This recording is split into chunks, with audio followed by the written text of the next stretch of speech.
and gentlemen, welcome to the Color Commentary Podcast. I'm Ramiro Castro Jr. With me, as always, is my co-host, Jason J-Mar Martinez.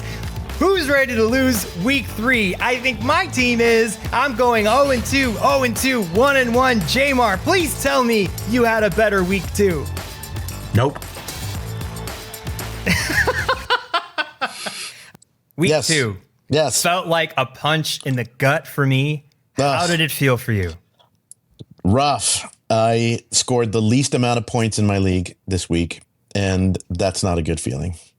The least. The least amount. The worst team. If you were in a guillotine league, you would have been kicked out. You would have lost. 100%. And the way how my league does it is it tallies all the points, so everyone sees what you scored, and then they have like a recap after the week that's like, you did the worst. So I wear the crown of worst owner of the league this week. I scored 88.6 points total, which is very low. So, but it didn't look that way when you started. Like, I felt like when we were chatting online that it wasn't that bad. Is that right?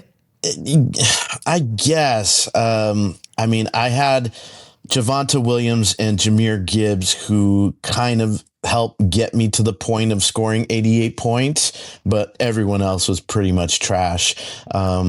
I mean, if you could call Jalen Hurts scoring 12.5 trash, sure. I mean, it's not his normal type of game. I mean, yeah, I do. Yeah, I have him also in 2 of my teams, and I expect the guy to score at least 15 points, if not 20, 25. So, like, it hurt, man. I'm surprised you were the worst in your league. I was the worst in my league, and we'll go over all my underperformers that helped make me the worst owner this week. But with fantasy football, it's just bound to happen. It is what it is. One week you're the GOAT, and the next week you're the pig or whatever. You know, what's the opposite of GOAT? You're the GOAT, and you're the chicken. You're the chicken. Yeah, we're going to stick with farm animals for this show. In one of my leagues, someone boomed and then someone really busted. So it really was like crazy. And a lot of it had to do with Josh Allen and a few other players. But like, I don't know, man. Like I trust the fungus. I don't know if you've seen the original Mario Brothers movie, but I keep referencing it. There's a part in it where Luigi tells Mario, you got to trust the fungus, man. And anyway, if you haven't seen it, look it up. I trust my process. I trust my team. I feel like they'll do better as the year goes on. In my opinion, the running backs, people who drafted running backs early end up looking great in the beginning of the year, right? And they boom like Derrick Henry did week 1. And then I start to see the regression, right? Derrick Henry was held to what, like 9 points, not even? Yeah, maybe 2? less. Yeah. And maybe less. So like you're going, okay, all right. But then you see a Jonathan Taylor put a 40 burger against me on one of my leagues. And you're like, was I wrong? Did I stay away from these running backs in mistake, right? Like I have my plans. I've seen fantasy football seasons play out. I think the wideouts do get better as the weeks go on and they get a little bit more settled. And so I'll tell you what my biggest flops were for week 2. Sure. I had Jalen Hurts as do you, and not so great. Yeah. Right. We're talking about Kansas City pretty much put a cap on that bottle, but it's a tough matchup. It's a Super Bowl rematch. Intensity was high. Emotions were high. And I mean, Philadelphia squeaked out the win on that one, but it was a tough game all around, I think, for both offenses. 100%. And I thought that they were going to be like the Super Bowl, where a few players like Devonta Smith had like 100 yards and a touchdown. And I have Devonta Smith on one of my teams, and that just didn't happen. And so it's not panic time yet. I feel like things will regress and there will be, good weeks for both AJ Brown and Devonta Smith. But right now I'm like, who is AJ Brown? I thought he was like, for sure, like I got away with something. I got Justin Jefferson in round 1. I got AJ Brown in round 2. And I felt like, wow, I have basically 2 first rounders on my team. I'm not so sure about it now. I know there's talent. I know it's possible, but I am a little worried about AJ Brown because of the the schemes that the Eagles have put on so far. Well, Kansas City plays the Giants, 2-0-2 teams. That the battle of the 0-2s. They're desperate for a victory. So I'm expecting, I don't know who's going to win that game, to be honest with you. As good as Kansas City is, they're just not looking too great right now. But I can at least guarantee that both of those teams who pretty much got close to their first victory week 2 are going to be just battling hardcore to get that dub in the win column. J-Mar, hot take. I could see Kansas City go 0-3. I mean, the New York Giants played extremely well. In fact, I thought that they had enough energy and momentum to beat Dallas. Dallas just wouldn't go away. To give the Cowboys a lot of credit, it seemed like the Giants had that game. So good on the Cowboys. They did their thing, and NYG has a very tough loss, but yeah, we'll see what happens. I mean, the New York Giants have the home field advantage. We'll see what happens. The Giants seem like a team resurrected. Like it feels like a Russell Wilson could be a streamable quarterback. It feels like Malik Neighbors is back to his old self. Oh, 100%. Even Wendell Robinson, who's like their WR2, was lighting up the scoreboard. Big time.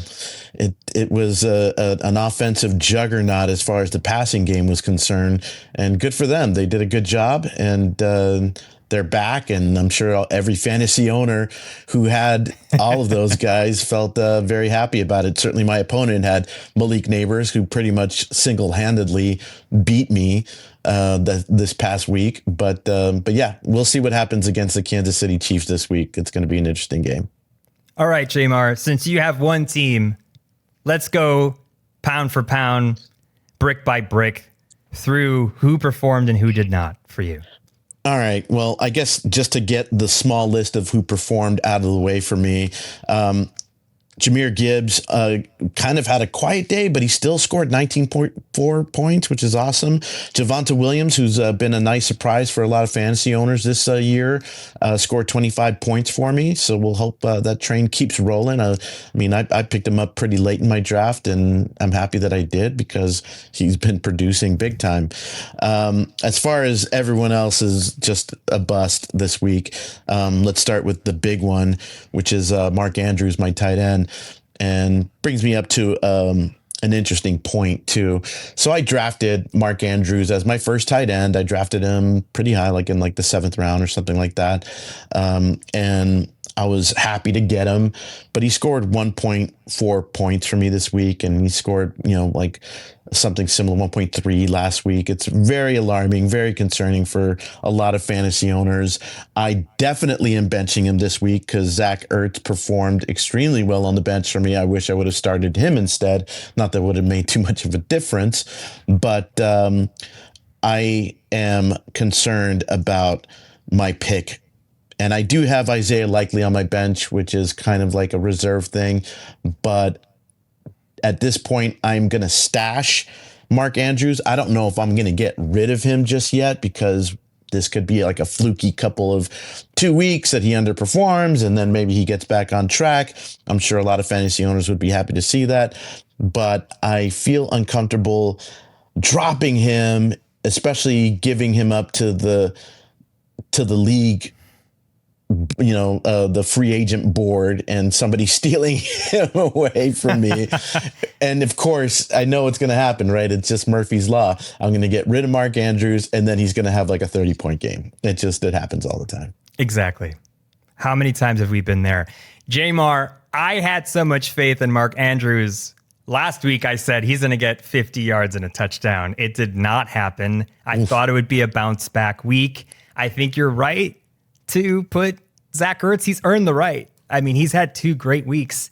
And I hope Murphy's Law doesn't happen to you and that all of a sudden Mark Andrews has a 3-touchdown game and you're wondering, why do I play fantasy football? Why do I do this to myself? Why do I torture myself in this manner? Because and this is kind of a bigger picture sort of topic, I think, which is being uncomfortable to draft or excuse me, being uncomfortable to drop a player that you drafted high, right? It almost feels like a cardinal sin. You're like, I drafted this guy with my 7th pick. Why am I dropping him? Oh, because he had 2 awful weeks. Does that constitute a drop? I don't know. I feel like it doesn't, and it's a wasted pick at 7th. It makes me feel like I did bad by drafting him that high. But at the same time, there's also part of me that's like, look, this is a week by week thing. You can't get too married to these guys. You can't get too attached to, but I drafted him 7th. And I mean, at the end of the day, you just want a team that's going to produce and a team that's going to put up numbers and a team that's going to win. So I'm at a bit of a crossroads with Mark Andrews. I don't know if I am going to drop him soon or if I'm going to hold on to him, but I will come up with that answer by Thursday, by the time we have our free agent signings. I mean, drop him for who, though? Like, is there someone in the waiver wire that you're really interested in? Like, are you looking at Fannin or some other tight end that might blow up? Like, if I saw Mark Andrews being dropped, I'd pick him up right away because you never know. He could just go back to form. True. And I've seen it happen with Sam Laporta. I had Sam Laporta last year, and he was terrible for like 10 weeks. And I just was like, I can't drop him because, like you said, I felt like the talent was there. And he basically took me all the way into the fantasy championship because he started to actually be relevant as games got closer, and he's a reliable target. He's having an okay start so far. I'd be happier if I had Sam Laporta this year than last year, just based off of a 2-week sample. But dude, like, who are you dropping Mark Andrews for? You did not waste your pick, in my opinion. I felt bad about a Joe Mixon 7th round pick. If he is out the whole year, I basically didn't have a 7th round pick. So, I also drafted Evan Ingram. Yeah. Who's been really bad. Like everyone was talking about, hey man, Bo Nix, he needs some safety valve position. Evan Ingram did pretty good with the Jaguars. I think he's 29. In the analytics, tight ends typically peak 28 to 32. So I was like, smash, this guy's going to do awesome. And he's been terrible. I'm going to drop him because I do want a Fannin or a Jake Ferguson because so that the talent just wasn't there. The ceiling of Mark Andrews, I've seen it before. Evan Ingram has always just been okay. And I would rather have there's Jake Ferguson or Harold Fannin on the waiver wire. I'm okay dropping him. But like you said, like he could smash, but I would be so excited to pick up Mark Andrews from the waiver wire if you dropped him. Yeah, then that's what I'm concerned about because there are tight ends on my free agent, list that are available. Guys like Kyle Pitts, who, my gosh, was pretty much an underperformer all last year, is having a pretty decent start to this year. His entire NFL career except his rookie year. Yes, correct. Yeah, but his first 2 weeks are pretty decent. And then there's also actually Evan Engram is available in my free agent list as well too. Somebody dropped him preemptively just because they knew he was going to underperform. But we'll see.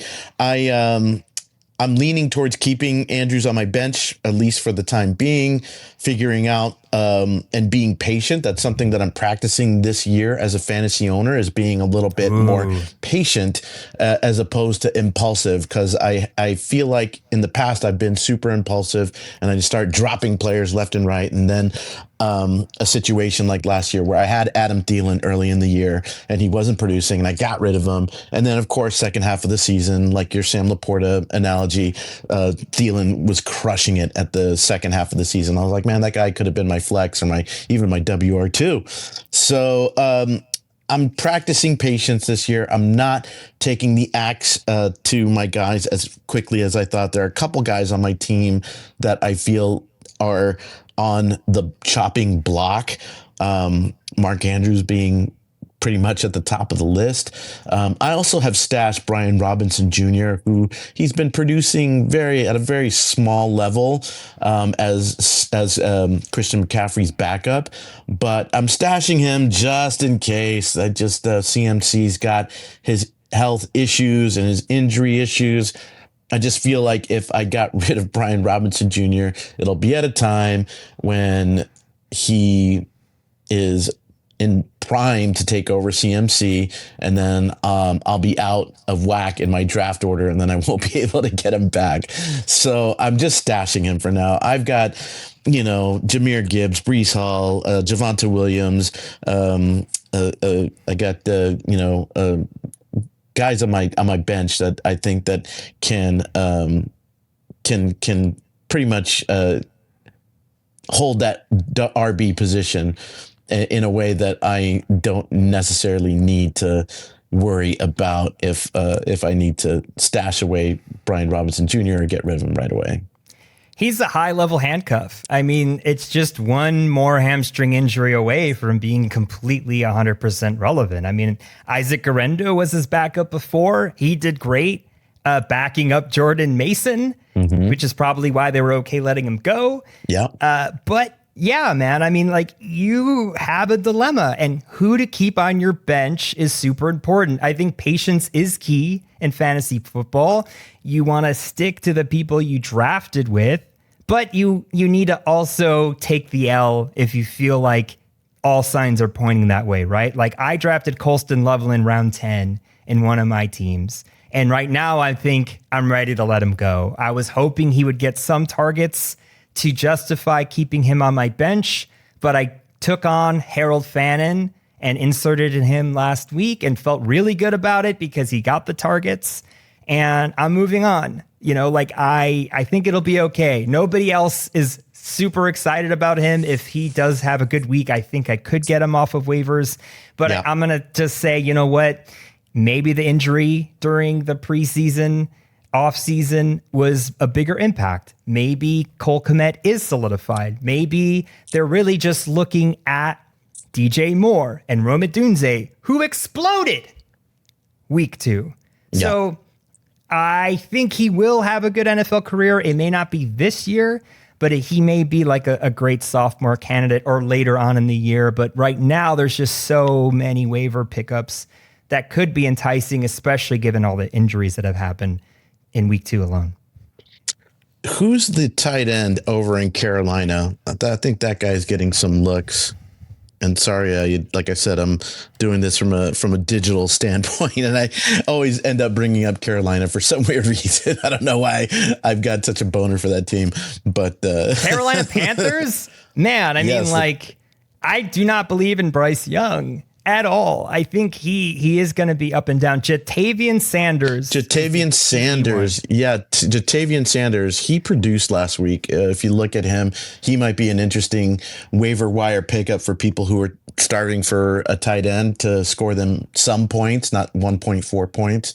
So, and I mentioned Kyle Pitts as well too, and you mentioned Ferguson and Fannin. There's tight ends out there that are waiting to get picked that will produce at a level. But in the meantime, I'm just going to insert Zach Ertz, who's had 2 good weeks. Hopefully, he has a 3rd good week against the Raiders this week, and it's an interesting matchup because Jade Daniels might not play in that game. It looks like Marcus Mariota, old school University of Oregon guy and former Tennessee Titan, former Philadelphia Eagle, former Las Vegas Raider, is going to be the starter for the Commanders this week. And I like Marcus Mariota. I mean, as a fantasy option, maybe not, but I like him as a player. He's gutsy. He runs the ball. He can, very experienced veteran. So hopefully he can get Ertz some points. So I'm going to start Ertz this week, and I'm going to stash Andrews and Likely like I have been, and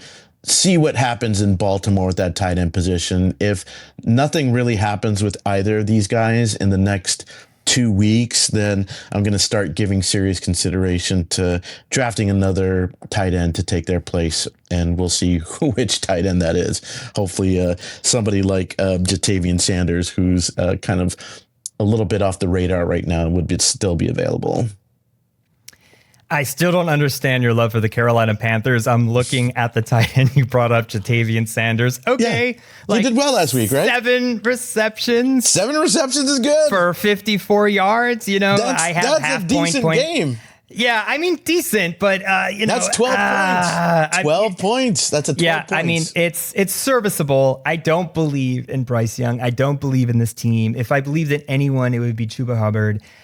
Xavier Legette broke an NFL record last week for the amount of receptions that he had, and his total yards was -2. So, like, I do not see this offense all of a sudden waking up and I'm getting, you know, some great production from Travarian Sanders. It's too big of a dart throw where I'm looking for somebody safer. At the beginning of this year, was like, I am not going to draft a star tight end early.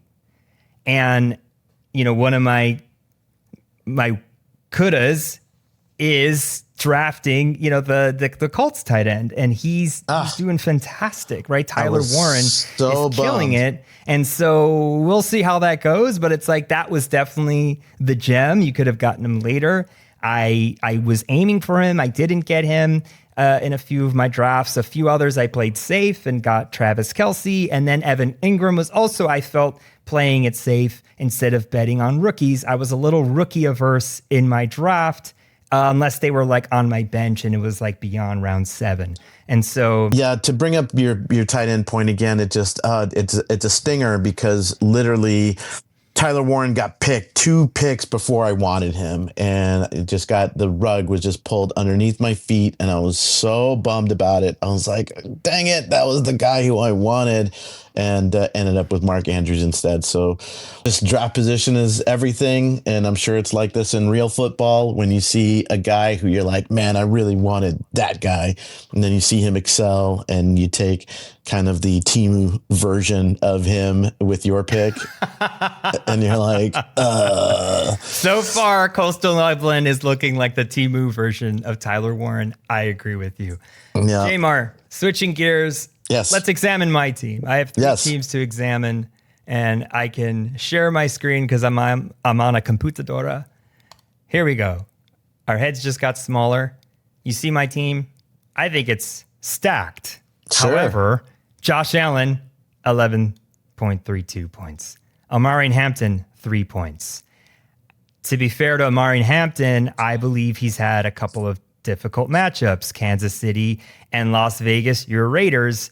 Wow, they are good at stopping the run. Of course, they couldn't stop the pass to save their lives, but I was impressed by the Las Vegas defense when it came to running. Like, Omari Hampton was zeroed out, and I needed him literally to score 7 points, and he scored 3. I would have won my game otherwise. I want to talk about Omari Hampton really quickly. Just look, it's the first 2 weeks. He's a rookie. He's getting used to the system. He looked good in some of the carries that he had. I watched the game last night against the Raiders. But when you've got Justin Herbert, who's on a roll, and he's getting the ball to his receivers, and he's got a lot of dangerous weapons. You know, Ladd McConkey, Quentin Johnson is really stepping up, and gosh, who's their longtime wide receiver? Keenan Allen is back. Keenan Allen, who had a beautiful touchdown. It was that was a pretty touchdown. You know what song plays when something happens like that? It was like Return of the Mac. It was like Return of the Mac. And he's just like, what's up? I won a contest, and I have a signed mini football helmet of Keenan Allen on my desk. And when he became a Bear, I was super stoked. I was like, oh, it makes sense. I have this. I could tell people, oh, I'm a big fan of him. And he went to the Bears. Now he went back to the Chargers. I'm still a fan of his. He is way out producing for his role and age, but you just cannot deny that Justin Herbert and Keenan Allen have a special connection, and he's gotten 2 touchdowns in 2 weeks. We'll see if that continues. Ladd McConkey is not getting the love that everyone thought he would, and I'd be a little nervous about that. You know, Keenan Allen has kind of taken his lunch. And so, yeah, man, I mean, like, I've never seen Justin Herbert play better. Like, it's crazy. I thought this team was competitive, and now I'm thinking Super Bowl. Like, the way that they played over 2 weeks, beating the Kansas City Chiefs, beating the Raiders the way they did. Now, there were some rough spots. They made some play calls that I did not agree with, like not going for a field goal, going for it on 4th down for some reason. They fumbled the ball a few times. Omari and Hampton didn't directly fumble the ball, but there was some handoff issue that happened. And so they kept the Raiders in the game when it should have been probably, a 3-score difference, and it wasn't. But this team looks on fire right now. Well, they've got an interesting test. The Chargers do their first home game in week 3 after being on the road in Brazil and Las Vegas, fun places. But they get to come back home to the Denver Broncos. So I wouldn't give up on Omari and Hampton just yet. He's obviously, a rookie, and his numbers did not make his owners happy this week. But maybe Denver has something in store to quell the Chargers passing attack, which means that hopefully Omarion will get some more touches and he'll get some more point production for you. Yeah, he's someone I invested in who I knew wouldn't really be great in the beginning, right? And so I'm hoping that as my team moves forward, that I get some wins, that we score 120 plus points every week. That's the crazy thing, is that that's what this team did. I scored 127 points. My opponent scored 129. I lost on almost the last play when Geno Smith got sacked. My opponent had the Chargers defense, and that was it. It was like I was winning by 1 point until the end, and it was like, that's fantasy football for you. It was very frustrating, but I felt good that a team with Josh Allen not even scoring half of what he was supposed to, I still got 127 points. So Aaron Hampton was disappointing, but I believe in the future. DeAndre Swift did good. He did as I expected. I wanted him to score above 10 points. He did that. I was a little nervous about the matchup here. And, there was a revenge narrative for both teams, and DeAndre Swift did score a touchdown. So I'm going to keep him in this slot. And the Bears mostly lost this game because of the defense. It just was Swiss cheese out there. I know they had a couple of important injuries, some players that weren't there, Jalen Johnson being one of them. I hope he's not that hurt. I hope he comes back. Otherwise, the Bears are just going to be competing with teams scoring 40 plus points on them. And then basically the offense has to be amazing each week, which right now is still adjusting to a new system and a new scheme. So DeAndre Swift, you're still my running back too. Justin Jefferson, I had so much hope for him. I picked him up. Everyone was fading on him. I was like, no, let's trust the talent. And guess what happens? JJ McCarthy gets hurt for, I don't even know, 2 to 4 weeks is what they're saying. Some people saying that it's an injury bench because of how he played. He was the star last week. He played one fantastic quarter. He was the NFC player of the week, and now he's not even playing football. So I don't know what's going on. Carson Wentz, please tell me you guys have a buddy relationship and you hang out on the weekends and you just got this magic connection, because I'd love to see a 2-touchdown game for my number 1 pick this year. I know Carson Wentz has been bouncing around from team to team for a while now, and he's certainly probably not the same quarterback that magic season that he had with the Eagles when Nick Foles took over. He's kind of a veteran at this point. I feel that they picked him up for a good reason, right? He's a former starter, and he's a veteran backup, So I feel as if they've got an interesting matchup. Minnesota does. They're playing Cincinnati, who also has a hurt quarterback, but it's a home game for Minnesota, the friendly confines of the domed stadium. I feel like there's a bounce back potential for Justin Jefferson, even though he's got Carson Wentz throwing to him. Hopefully they can develop a rapport. And I certainly don't think that anybody questions Wentz's arm strength. He can definitely launch the ball, which bodes well for deep threat receivers like Justin Jefferson. Yeah, he's obviously got the talent. I'm hoping there's a connection. The dome might help. The fact that the other team also has an injured quarterback might help, because defenses might be able to get the ball back to Carson Wentz. So we'll see.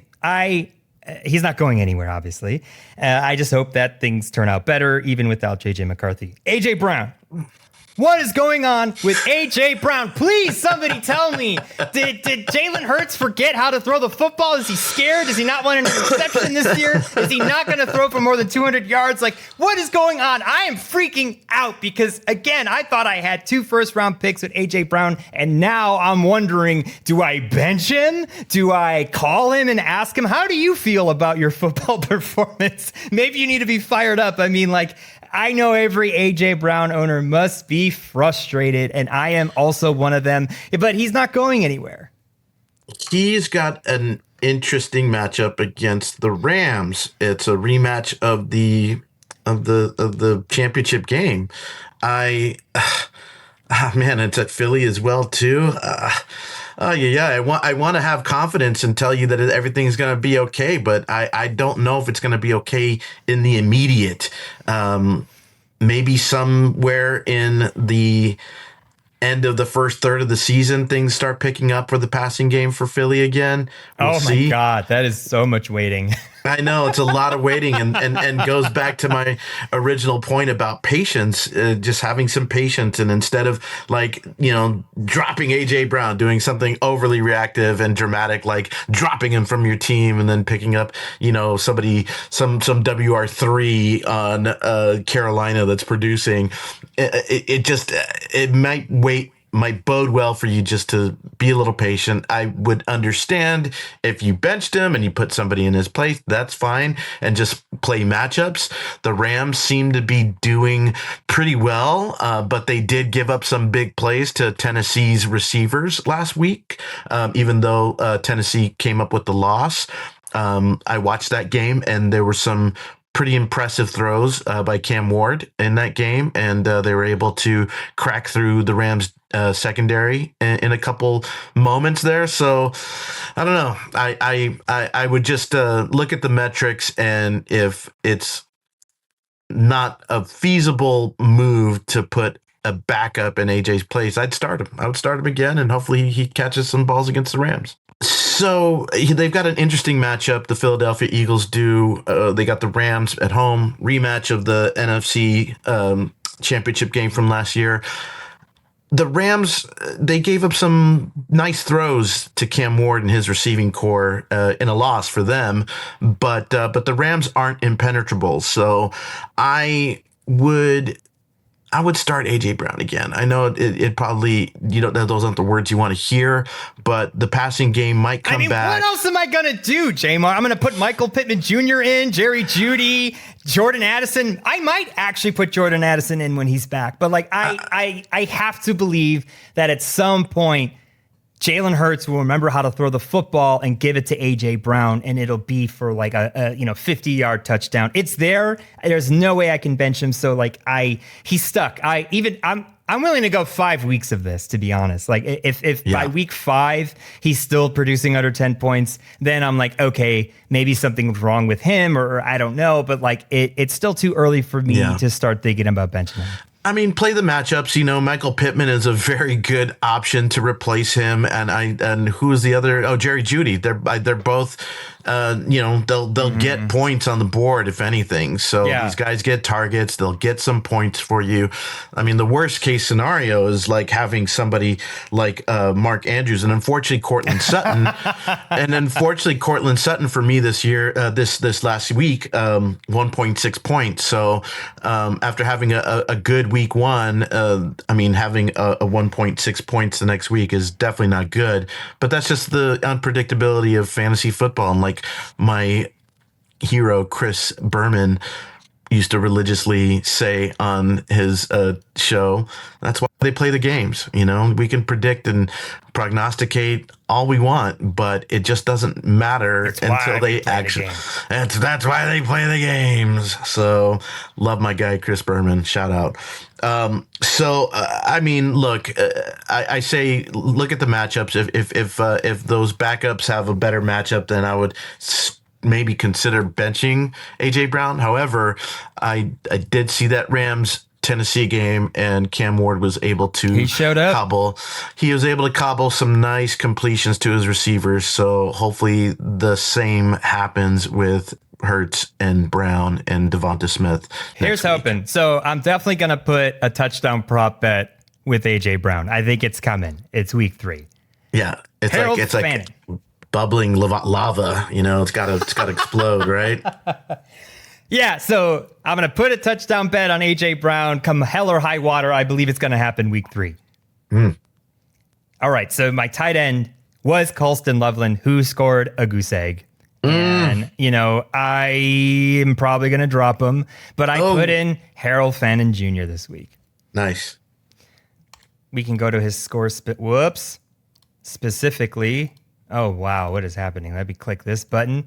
Yeah, I mean, look at this, man. He's got 7 receptions week 1, 5 receptions week 2, 9 and 5 targets. He caught every single ball that got to him. I mean, I heard good things about him.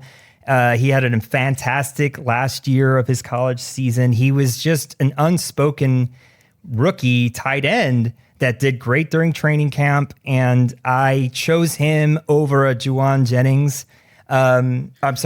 Johnson, because I believe in the talent more. And we'll see if that plays out. Like, I knew it was a longer term play, but I'm thinking long term, and we'll see what happens. Like, if I were a David Njoku owner, I'd be a little bit nervous because this guy is taking a lot of that upside away from a David Njoku. Sure, absolutely. We'll see what happens. I mean, I'd like to see Jerry Jeudy produce in that offense a little bit more. Oh, please.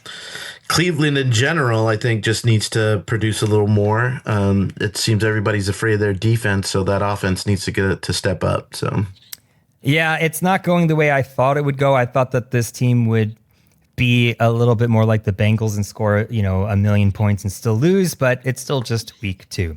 Now, my big boom of the week was Rome Abumze. Oh, 29.3 points in a half PPR league. I mean, he's looking like the new wideout. 1 for the Bears. There's chemistry here. It may swing. It may go back to DJ Moore. I bet DJ Moore is not happy, but the Bears are losing. So who else is happy, right? Like, everybody's upset, but like Rome Dunze was in the same league, in the same, you know, area of wideout as a Malik Neighbors, as a Marvin Harrison Jr. And when the Bears drafted him, I was like, oh, I can't believe we got our new number 1 wideout. And it didn't really happen this year, and it looks like it's happening. It didn't happen last year, but it looks like it's happening this year. Well, Roman Duze is making everyone who picked him look like geniuses, right? And there was a lot of hype and upside on Roman Duze, and he's proving people right. I mean, the guy is a talented catcher. He gets open, he catches the ball. So hopefully he's part of the resurgence that can be part of the Chicago Bears saving of their season. And hopefully that starts week 3 against the Cowboys, which is, once again, as I mentioned before, pretty competitive matchup. I'm very curious to see how that game goes.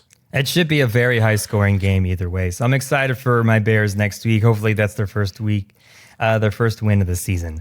Roquan Smith, not everyone does IDP. I picked him up. He got a pick 6 in this game, so he boomed for me. 20 points is amazing for an IDP player. The Cardinals I kept from week 1. I stream defenses on every team I have. I picked them up week 1. Nobody was drafting them. They had an okay week last week. They had a great week the second week. And Jake Elliott, who I was a little bit afraid of drafting, but I was like, you know what? I believe in the Eagles kind of destroying teams. He had 11 points this week. So I'm still probably just going to keep him and see how it goes before releasing him and streaming kickers too. It's just streaming both kickers and defenses. It's like, it's just taking too much brain power away. Like, I'd like to focus on other positions.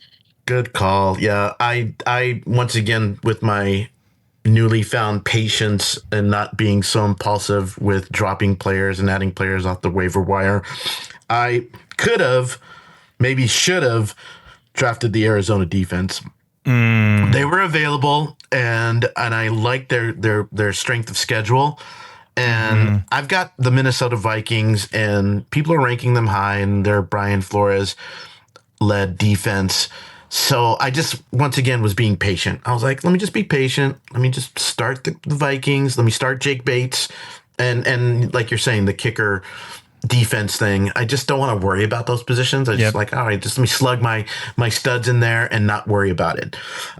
However, I coulda and I shoulda probably picked Arizona off the waiver wire because they seem like they're doing a good job this year. They're scoring points, and I like their strength of schedule. But we'll see how Minnesota does. Minnesota seems to be a pretty maybe overhyped defense, but we'll see what happens. I'm going to hold on to them till they just seem like an awful option. Yeah, I mean, it's basically any team that's up against the Panthers. J-Mar, I know you like them. I'm going to start that defense. So, like, I feel good about the mistakes that he's going to make. And there were other teams that did great. I had the Bills defense on my team. I held on to them for a week to see how they would do. Maybe the Ravens wasn't the right test, and I could have held on to them. But who holds on to two defenses, J-Mar? Nobody. So I kind of regret it, though, because I want to start them this week. I'm going to go for them on waivers this week. I think the Bills defense woke up and destroyed their opponents, the Jets, who looked awesome versus Steelers. It was a big, like, what is going on with that team? Is Justin Fields out for the year? Who knows? But yeah, man, I mean, like, that defense looks great. And then my bench players, again, I think Colston Loveland will probably get dropped. Najee is waking up and he did better than Omarion Hampton. But, I saw why it was garbage time and they gave him the ball at the end. Something that, that's what happens. You don't want to put your star running back out at the end. Quinshon Judkins did better and is probably the starting running back. I drafted him late. I held on to him because I knew the talent was there. So we'll see. I'll see how those develop. I don't think I'm going to change my lineup next week other than changing the defense. But yeah, I feel good about the team. It was just one of those fantasy football things where hey, if a Josh Allen or Hampton or AJ Brown perform a little bit, I don't expect my team to boom like it did with Odunze and Roquan Smith in the defense, but I'm aiming for around this many points a week. So we'll see what week 3 brings. Yeah, best of luck, man. And hopefully, I need my team to produce points. Scoring the lowest points this week was awful and not good. So we'll see what happens. I'm just putting good energy out into the cosmos and see what I do this week. Thanks, man. So I'll quickly go through my second team. It's a Yahoo league. Jalen Hurts, as we see, underperformed. Justin Jefferson did okay. In this league, you get bonuses for long receptions. I believe he had a 50-yarder in there. So that's the talent's there. Devonta Smith did better than A.J. Brown, but 7 points is nothing to write home about. James Conner is doing okay. Everyone's kind of seeing Benson start to get more snaps, but he's still their lead back. And then J.K. Dobbins is saving my lineup right now because I have Aaron Jones, who not only is losing snap share to Jordan Mason, but is also hurt. So J.K. Dobbins is going to continue being my RB2. Evan Ingram is not impressing me at all. I'm going to drop him for another tight end this week. Drake London. What is going on with my second wideout picks? Drake London. He's my WR1. He's your WR1. I mean, even more so. I looked at the stats, I looked at the connection, and I expected way, way, way, way more from this, and it's disappointing me. So, again, I put him in my flex spot because I wasn't sure if he was going to play. Maybe he was a little bit injured. I don't know what's going on. But with this team scoring 22 points and blanking out Minnesota, I was just like, wow, the defense is great. Obviously, they couldn't contain that running back that they have. And it was it was like opposite world because the Bears were having such a hard time with Minnesota and J.J. McCarthy. And maybe this is what Minnesota looks like with J.J. McCarthy for real, right? We just don't know. Yeah, agreed. Yeah, Drake London's my WR1, and he added to the disappointment of my team. He only scored 5.9 points, and Brees Hall only scored 5.8 points. It's just a real disappointing week for me, for my players. Hey, look, he's the WR1. Everyone loves Drake London. He has the potential to create chemistry with Michael Penix, and it seems like Michael Pitts scored more points than Drake London, but we'll see what happens. They got Carolina this week, like you said. Everybody loves Carolina because hopefully that means that they can pad their points, and certainly Atlanta's defense would be a good pickup if they're not on anyone's team this week, and hopefully Drake London is able to get his stats back on track. Yeah, so then we talked about the Arizona defense already. Chris Boswell is a great kicker and reliable, so he's not going anywhere. I'm going to keep him. I'm not thinking about that position. And I have a few pretty, awesome bench players. I think Stephon Diggs will get better week to week. Hollywood Brown didn't have the game I thought he would, but I put him on my bench for that reason. I wasn't sure. I thought he was a great waiver wire pickup, but he did not get 16 targets like he did with Xavier Worthy out. So we'll see, is Xavier Worthy playing? I don't think I'm going to be benching him for a Devonta Smith. That's the player that I would be switching out. So I hope Aaron Jones, I don't know when they're going to mark him out, but I would love to put him in my IR so I could pick somebody else up. Trey Benson we talked about, and then Rashee Rice, that's a long-term play. I'm waiting for that to happen.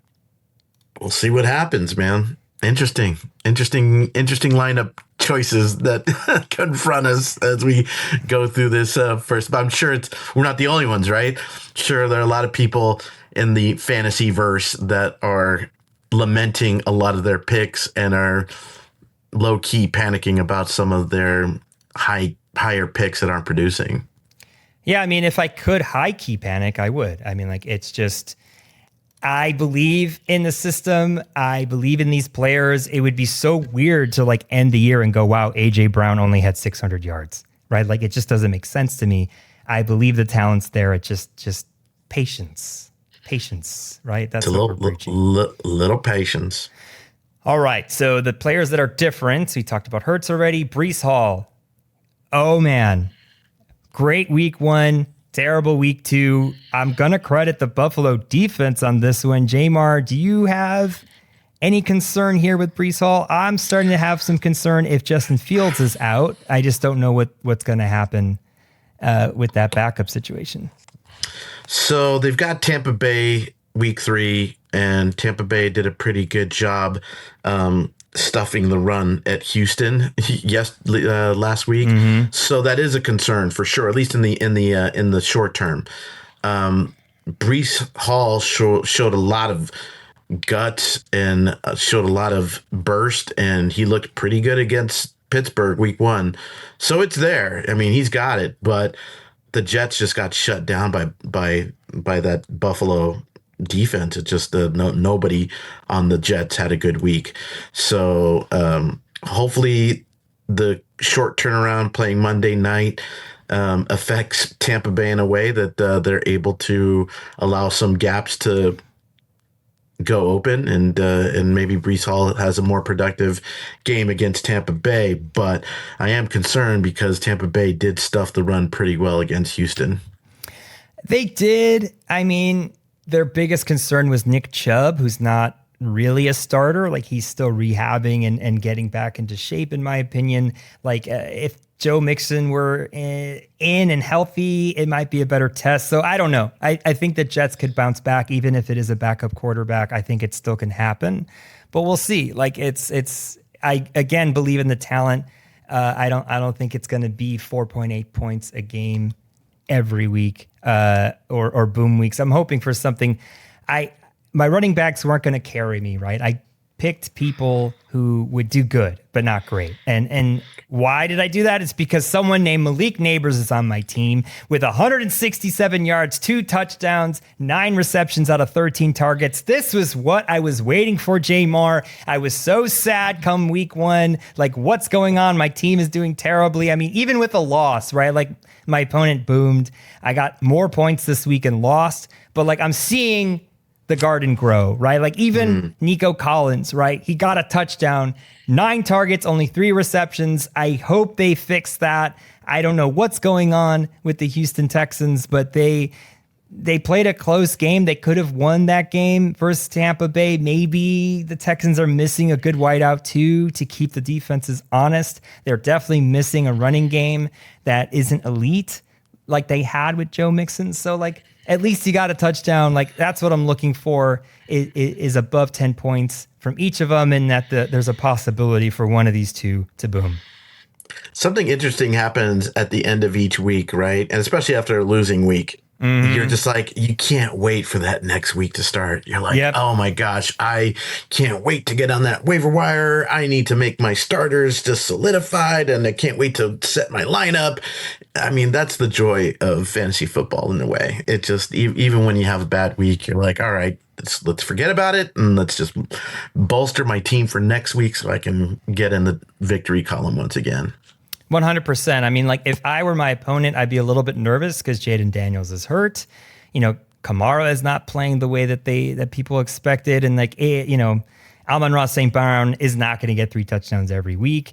You know, and then, you know, George Pickens did well. It's like his team really did great. A few people boomed, and then his kicker even did great, and he had the right defense, right? I picked up the Rams. They did okay. I thought they would do better versus Cam Ward and the Tennessee Titans, but oh well. So I started Hollywood Brown in this league, and I kind of regretted it because I had DeAndre Swift. I just wasn't sure after seeing the Bears week 1 what would happen, and I have a few other people. I was really deciding between Ricky Pearsall and Hollywood Brown, and it was like, you know, I lost a few points with that decision, like 5 points at most, and I wasn't going to bench Breece Hall. I still would have lost. So like you're saying, J-Mar, onward to week. Onward and upward. Oh, coulda, woulda, shoulda. You ready?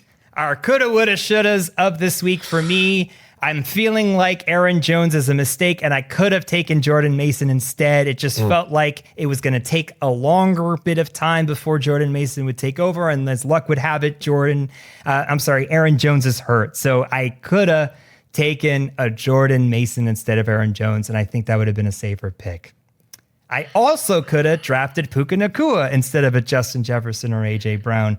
Both like they're heading, you know, for down years. Puka Nacua scares me. I had him on my team last year, and he got hurt, and he already got hurt this year, but kept playing through blood and guts and everything else. And, you know, Stafford looked like he might have been hurt at the beginning of the year, so I stayed away from Puka Nacua, but after 2 weeks, maybe I could have drafted Puka instead. Puka, man, he's just got a great name, and he's got a lot of, I mean, he's got star power, that guy, and he's definitely proven himself as somebody that's lethal. And so it is what it is, man. Just gotta move on from that one. Unfortunately, it happened in the draft, and I guess now you can just concentrate on making your team better. Either your players get better or find creative ways to make up for the points that they're not producing for you. 100%. Because like, I'm still patient with Amari Hampton, but I could have picked up Kenneth Walker, who had a great week too. I wouldn't switch that decision just yet. It's just like, you remember the pick, and I was sitting there with Kenneth Walker on my mind all through preseason and in mock drafts, but I ended up going with Hampton because I think he will get better as the year goes on. I would have benched Breece Hall if I knew how bad the Jets would have done against the Bills. But yeah. Who knew?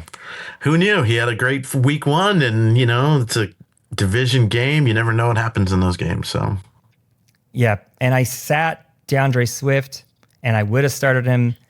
But no, I'm sorry. I sat DeAndre Swift, and I should have started him, and I won't bench him going forward. He is the workhorse of the Bears. I don't doubt him anymore.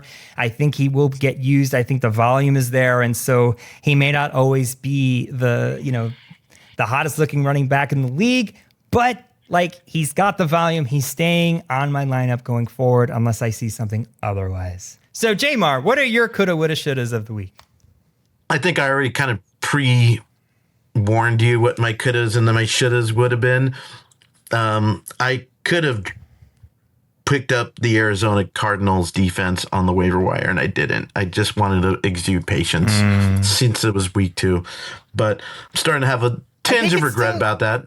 It's still a good defense though. So like, are you gonna let go No, of them? somebody took them. Somebody. Yeah, they're gone. Adios. Yeah, in fact, I think it was my opponent from this week that ended up taking them, and he started them. So yeah, so they pretty much doubled the point production that the Minnesota Vikings did. So I could have taken the Cardinals. I didn't. I just wanted to be patient and just stick with the Vikings, and I'm going to be patient again this week and stick with the Vikings, and we'll see what happens. I mean, I should have gotten rid of Mark Andrews. I should have just shipped him on a FedEx to somewhere else other than my team, and started Zach Ertz. The warning signs were there. Week 1 looked awful, but then you just kind of think to yourself, well, maybe he'll bounce back. And I mean, look, he might bounce back this week. They've got an interesting matchup against Detroit on Monday Night Football this coming week.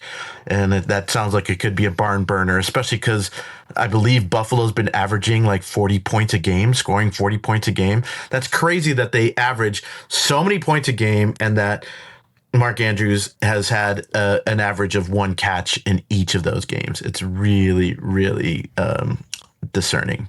So I'm just I have to do the safe thing, and I have to start Zach Ertz, who's a better bet against the Raiders, I think, than Mark Andrews against Detroit. But watch, we're going to do next week's episode, and it's going to be like, oh, look, Mark Andrews woke up, and he had 10 catches for 120 yards and a touchdown. Just that's the nature of the game. It is the nature of the game. I wish you luck with your tight end situation. I don't have that dilemma. I have either a total non-performer or I have, the next waiver wire pickup. I don't like streaming tight ends. Again, like it's just too many variables. So like I just stick with streaming defenses. I want to keep my kickers if I can. I picked up Tyler Loop on one of my teams. I think I'm going to pick him up everywhere I see him. I think the Ravens are going to score tons of points. But with my tight end, I'd like to just set it and forget it and leave it alone. So if it's Fannin, great. If it's I'm not getting rid of Kelsey. Like he's underperforming a little bit, but I'm not concerned. He's going to always have a role. And then, I just need to figure out what to do with my Evan Ingram situation. So I get what you're saying, man. Like I wish you luck. I think Zach Ertz may be the choice until it's not. Yeah. We'll see what happens. Awesome, J-Mar. Week 3. Are you ready? Are you ready to win? I could use a win. A lot of my teams are 0-2, which I don't feel good about. J-Mar.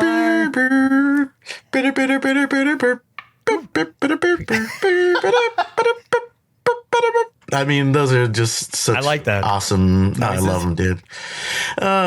Just the themes for each of the networks, NFL things. They all have it. They're all like, we need.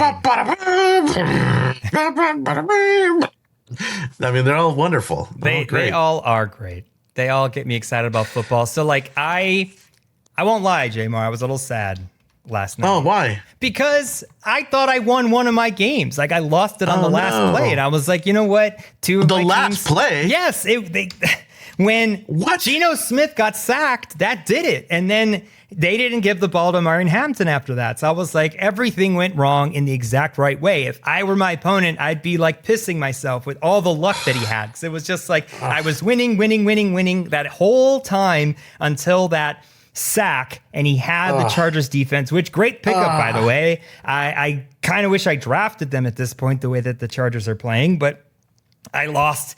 And I was going to win, and I lost right at the end. And I was like, why do I play this game? I'm just watching all these football games. But you know what? I do see better things for week 3. So just to hold on. Yeah. I want to make a point on that, dude, just to dovetail on that. I mean, when the games are over on Sunday night, and you only have the Monday night games to worry about, it's so comforting to know that you've blown out your opponent so hard that you don't have to worry about the Monday night games, or that you've gotten your ass kicked so hard that there's no way you're going to win the Monday night football games. So it's almost like you can just put it to bed on that Sunday night. You're like, that's great. I don't have to worry about this shit. Wonderful. But it's so stressful when it's a close game and it's determined on Monday Night Football. And my game week 1 was determined similarly with as you remember, I had the Vikings defense, and my opponent had a bunch of Bears on his team, and they were just kind of going back and forth. And I won by like less than 3 points. So I understand the stress of watching a Monday night football game, and to lose on the very last play is, oh my gosh, that gives me indigestion. I'm sorry about that, man. Yeah, it was tough. But I was happy that one of my teams started scoring above 100 points. That team did very poorly. It scored 85 points week 1. So I was like, good for my team. I would have liked also to have gotten the win. But like I have hope, J-Mar, because Josh Allen's not going to get 11 points every week, right? So like if he does a little bit better, or if Marion Hampton does a little bit better, then I have like a juggernaut of a team. So week 3, here we come. Yeah, well, you've got Josh Allen playing the Miami Dolphins on Thursday Night Football, and the Miami Dolphins have pretty much become the punching bag of the sports talk world, including their head coach, Mike McCarthy, who seems to be on a bit of a hot seat if they don't perform or win. I mean, this should be a Buffalo stampede, right? It should be Buffalo steamrolling over these opponents, but it's the NFL, and the Dolphins might show up and want to save their head coach's job, and weird things happen. But I think that Josh Allen's a pretty safe bet for you, and that he should probably score a lot of points for you this Thursday. I'll know right away, right? In a couple of days, I'll know where I am and how I stand in my week 3 game. After that, we have Bengals, Minnesota, which is kind of important for you if you're going to start the Minnesota defense. And with Jake Browning, he's kind of like, he's a decent backup, he's actually. Not bad. He's like Joe Burrow Jr. Like he's Sure. pretty good. He kept it. He really was a great backup. So I don't know, man. He came in the game and he ended up winning the game against Jacksonville, and Jacksonville was threatening in that game. They looked like at one point they were going to win that game. Yep.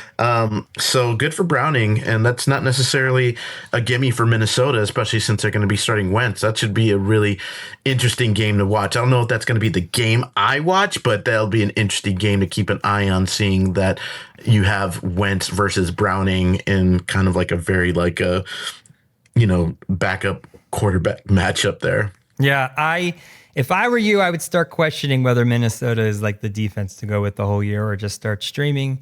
But because like that team should do pretty good even with Browning. So that we'll see. I feel foolish for not picking up Arizona, so we'll see what happens. If Minnesota doesn't produce this week, then I think it's going to be a streaming adventure for me. Got it. Heard it here first. One more week with the Minnesota defense. The Steelers and New England, 2 like middling teams. This is a toss up for me, man. I mean, like we have Drake May, who may be able to figure out. We have Aaron Rodgers, who seems to boom and bust. So like, I really don't know who's going to win that game. I got Pittsburgh winning that game. I feel as if the Patriots squeaked out a nice victory there last week against Miami.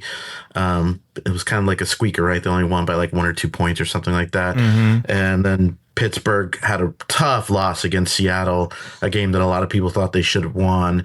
And at one point looked like they were in a comfortable lead and looked like they were in route to a victory, but Seattle stepped up. I think that Pittsburgh bounces back in this game, and they end up beating New England. Wow. Well, I mean, I don't see those teams being super competitive or even making the playoffs, but I like your pick. Let's see how they do. I think that the Patriots are going to get that game in the win column because of Drake May. He's starting to come back to life.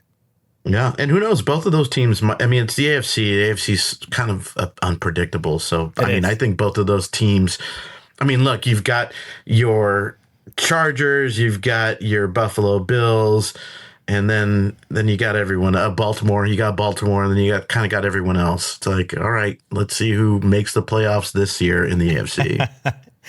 I wanted to go back to the Dolphins-Bills game because right now the spread is minus 11.5.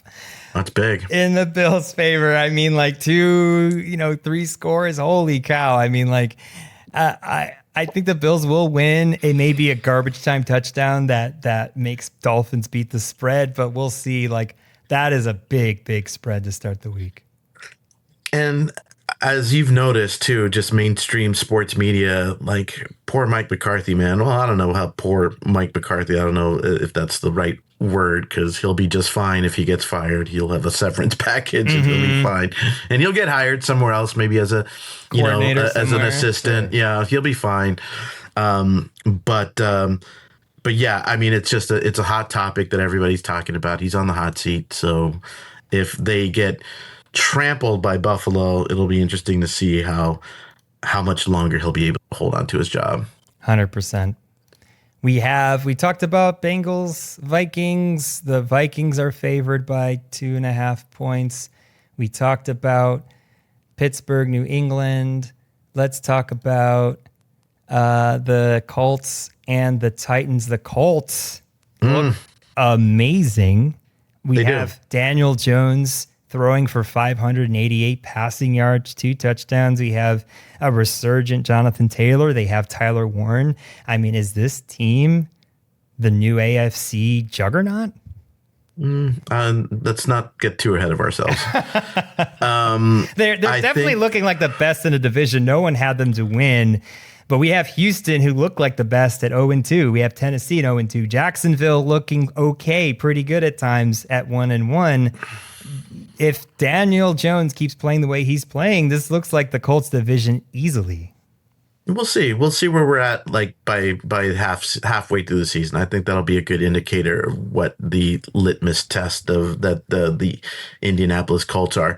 They might continue to steamroll. I actually have Tennessee winning in an upset. You do? Yeah, I do. Yeah, I think that that there's a lot of hype built around Indianapolis, and they pulled off a very gutsy, almost some would call it lucky victory against Denver last week, and that was at home. But they're going to be on the road. They're going to be at Tennessee, and I just feel like Tennessee was threatening the Rams in a pretty decent way last week, and they almost came up with an upset themselves. I think that Cam Ward is going to want to get that dub. The Tennessee Titans want to prove that they're not the people to beat up on. So I feel like Tennessee is going to ground out a gutsy, close victory against Indianapolis on the road there. I picked up the Rams defense because I thought that they would destroy the Tennessee Titans and that Cam Ward would have another bad game, but they came from behind and started to look pretty good. So Cam Ward might be a great quarterback. Who knows? I think it will be a close game. Vegas thinks the same. It's only 3.5 points favorite for the Colts. But it may just be too much hype right now. We'll see. I think that Daniel Jones magic is going to run out at some point. We've seen this before. When he was on the Giants, he strung together a good season once, but he may run out of steam soon. 100%. We've got the Houston Texans versus the Jacksonville Jaguars. The Jaguars are only favored by 1.5. I mean, it's two teams with like quarterback trouble, right? Like definitely their franchise quarterback is in place, but they haven't played their best football yet.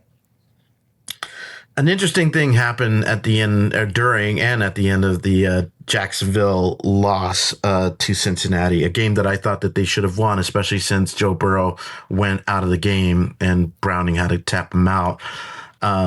There was an interesting sort of, I guess, like bickering between quarterback and head coach there.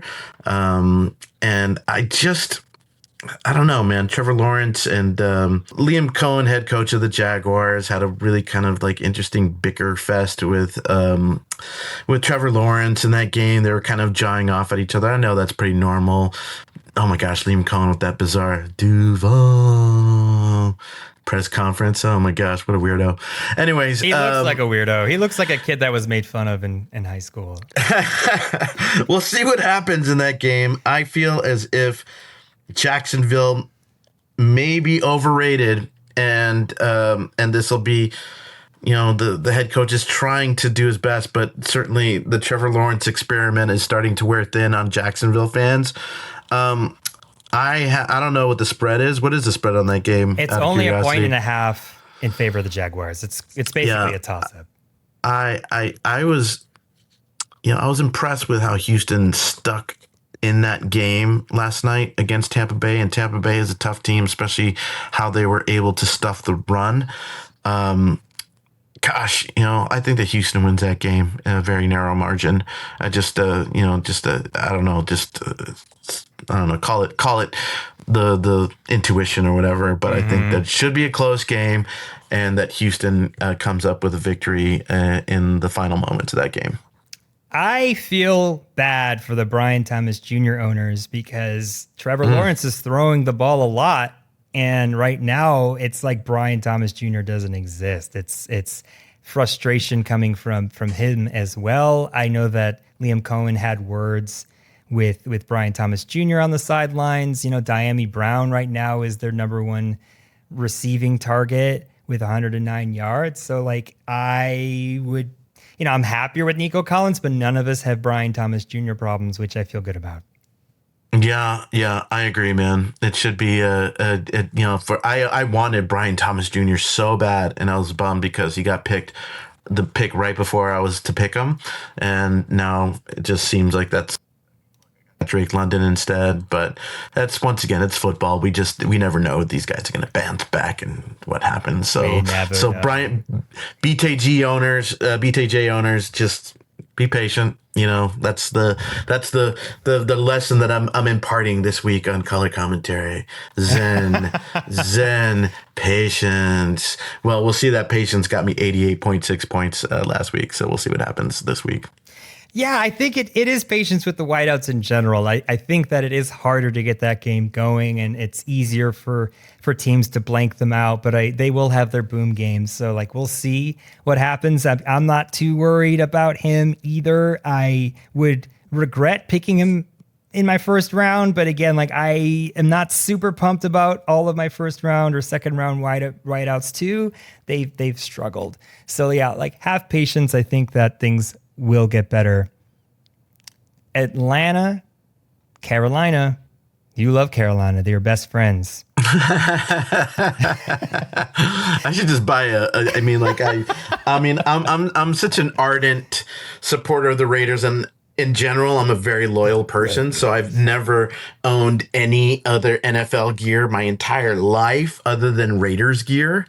But I think that'd be funny if I walked out the door with like a Carolina Panthers hat one day. It's a cool logo. I like the logo. It's fun. It reminds me of the Thundercats. And as a former Thundercats fan, I'm like, Thundercats, ho! Like, I would be pumped. If I were a kid, I'd be like, I want a Panthers hat. And then my dad would say, no, you're a Bears fan. And I'd be like, but why? I have to be?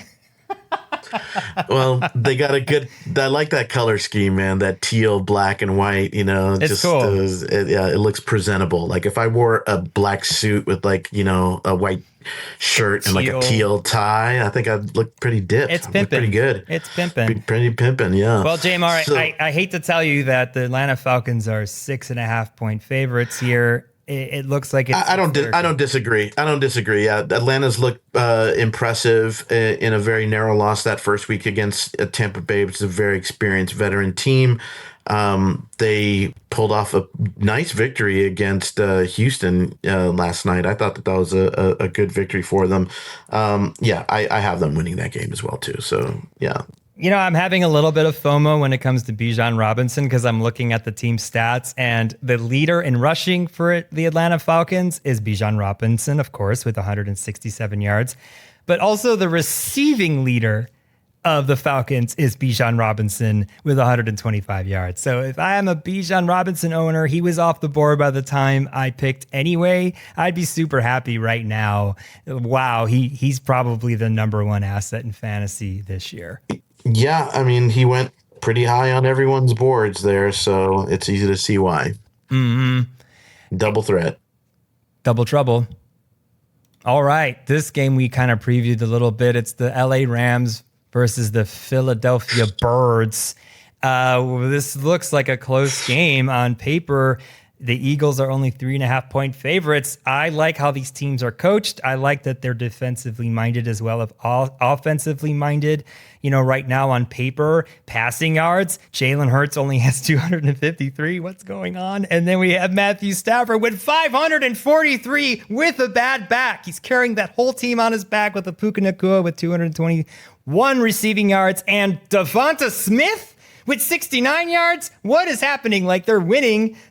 So everyone in Philly's happy. Fantasy owners aren't happy. I mean, J-Mar, do you agree with this spread? Do you think it's the Eagles easily or by a field goal? I wouldn't say easily, but I do have Philly winning that game. Philly just, man, that offensive line, there's just some bullies on that offensive line, and their defense doesn't get enough credit. Certainly their secondary is really good too. So, I mean, I think, look, the Rams almost kind of pulled off some sort of miraculous comeback in that NFC Championship game, and we should get more of the same type of energy and fireworks this week 3 from both of these teams. But I have Philly winning that game as well too. Just the Saquon factor, the O-line factor, just the Jalen Hurts factor. I mean, they're just That's so many factors. That's like so max many factors. Factor. Like, put on some makeup, put it on the board. Yes. Hell yeah. But the one thing about the Philly Eagles is that they're like clockwork. You watch that offense operate, and they're just so fluid. And even though they're not getting the deep ball to your guys, they still move the ball so efficiently, and it's always pretty to watch an offensive that's firing on so many cylinders like that. When the Eagles are playing, we're on their time. They're just moving the ball however they want, and they're deciding to run it and move it slowly up and down the field. We're on their time. It's their game right now. Next game up is Jets versus the Buccaneers. The Jets may be without Justin Fields. The Buccaneers look just as exciting as they did last year with a few changes. Emeka Egbuka is their wideout who's killing it. I should have drafted him. He Everyone was should have drafted him if they obviously didn't draft him. primed for a great position. Mike Evans is looking like he will get his 1,000-yard season, but he is no longer the alpha of the team. And of course, this is just week 2. I have hopes for the Jets, just maybe not in this game. Breece Hall hopefully shows up for me. J-Mar, do you see this as an easy Buccaneer win? Yes. I mean, I was hoping for something better. You could just be the contrarian and say, you know what, Ramiro, if Justin Fields plays, he's going to run a lot and he's got a lot of heart. But no, J-Mar has no hope for my Jets adjacent team. I mean, the Jets can compete. They really can. And good against the Steelers week 1. I don't know if that magic comes back against the Buccaneers, but I think that I would have liked to have seen them play a team not as good as Tampa Bay. I feel like people are also maybe low-key sleeping on Tampa Bay. I think that that's a team that could potentially go far in the playoffs this year. They don't have a lot of competition in the NFC South, so that's kind of like a gimme playoff slot for them. And they've got guts, man. Baker Mayfield is just Baker Guts Mayfield. That guy is a gutsy quarterback and makes stuff happen. He's got a lot of weapons, and that defense, I was, really impressed with how they're able to stuff the run yesterday. So they were able to stop. They were able to stop Atlanta. I mean, the conference for Tampa Bay. Houston, right? Houston, you're right. Yeah. Correct. Yeah. Mm-hmm. Tampa Bay was able to stop Houston. Again, not the best run game in the league, but they were able to stop them and barely win that game. So the NFC South is Tampa Bay, Atlanta, New Orleans, and Carolina. It does look like their division to win, though Atlanta might get better every week. So we'll see. J-Mar, it's your Raiders versus not your Commanders. I mean, that was a tough loss. It was a tough game for me to watch. I've become a Chargers enthusiast. I love what they're doing right now. They have all the pieces. Their defense is amazing. Without Jaden Daniels, I think this is an easy win. The line hasn't moved yet because of Jaden Daniels. It's only a 3.5-point favorite for the Commanders. Or maybe it has moved. I don't know. I haven't checked, but this wouldn't be this close, I think, if Jaden Daniels were going to play. Are the Raiders week 1 or week 2, J-Mar? I mean, what do you think? I mean, look, if Jaden Daniels is playing, I wouldn't even give it any consideration. It's like an easy loss for us.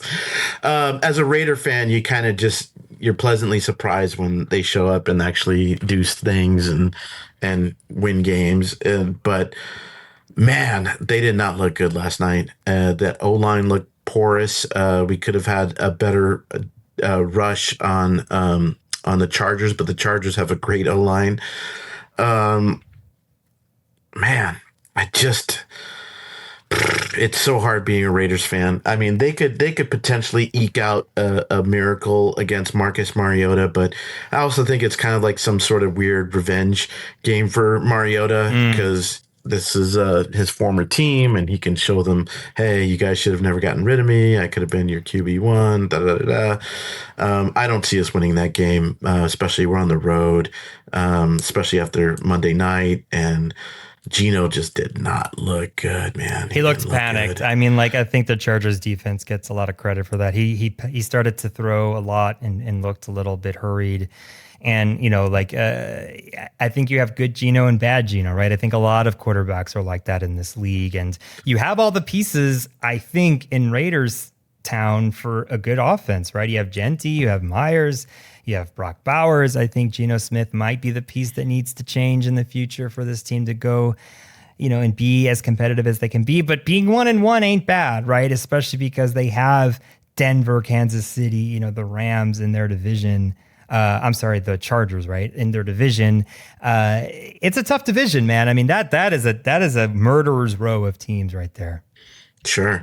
I feel as if Washington's front line looked really good against the Giants, and then they ran up against the Green Bay wall. And that's another thing. Just Washington has had more rest time. They have that Thursday night game.